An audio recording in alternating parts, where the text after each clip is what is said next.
Hello again, Andy with Handy Andy. Welcome back to yet another one of our informational videos.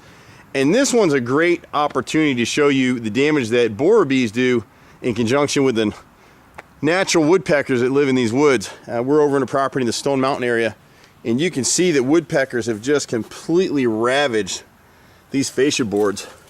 And what you can see that's kind of cool, for me anyway, maybe not for you if this is happening to your house, is if you look straight through, let's see, this one right there, can't get the camera up on it, but you'll see a perfect hole. See my finger in the backside? That's the borer bee's entry point.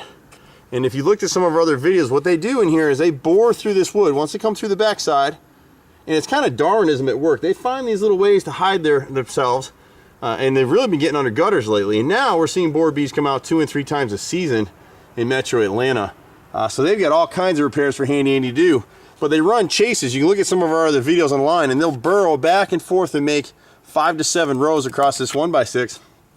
And what happens is they lay their eggs and the larvae hatches. The woodpeckers can hear that. And then you get all this right here. This gentleman's getting ready to refinance his house and can't do it without these repairs done. And as you come back around the other side, you'll see more on this side here. And the bees are actually habitual now. They come back to the same places. And you can kind of see this right here where a season or two ago, somebody came through here, and this is a great example of something else. You see all this kind of blackness here on this wood, on this fascia board, and how it streaks through? Somebody came in here and just without cleaning this wood, tried to seal it over with caulk. See the indentation right here? That's your caulk line. Well, the bees just moved down and they went down through here. So, but if you look on the back side here, see these perfectly round entry points right here. That's from the borer bees. Those are those big bumblebees that kind of back their butts up against the wood and create lots of work for Handy Andy. I should be paying those guys. And what we did instead, I'm an old farm boy off the farms in upstate New York. And what we basically did is we concocted our own little paint additive that seems to be working. We've been using it for a full year here in metro Atlanta. We still hand paint houses. We'll spray the siding. But what will happen is if we do 2 coats of paint on a house and we apply our proprietary additive to the paint, we'll go ahead and warrant that paint job for as long as the standard warranty is, which is usually 5 or 10 years, against any damage from the borer bee. So if you get borer bee damage on one of my jobs, we'll come back and replace that wood for free. So it's a nice thing to have.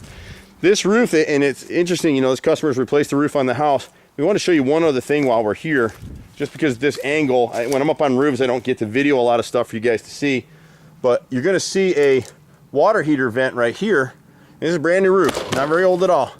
Okay, if you look real closely at these edges right here, bottom edge of that vent, never sealed at all. So what's happening is every time it rains, a little bit of water's wicking up under there, and it's going to rot out the decking underneath this roof. So that all needs to be sealed.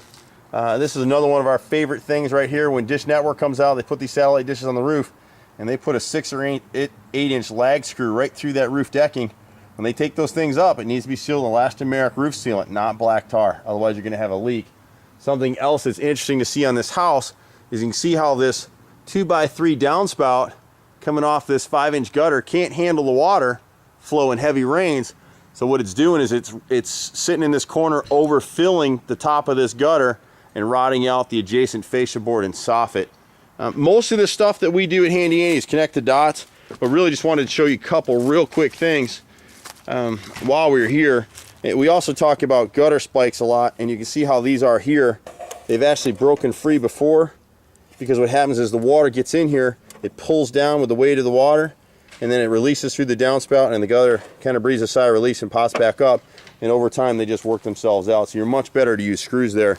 I'm Andy with Handy Andy. We do all sorts of home repair, maintenance, you name it, painting, we do it. Got a great group of guys. We love what we do. Give us a call, 770-912-2829, or look us up on the web at www.handyandyhome.com. Take care and have a Handy Andy day. Bye now.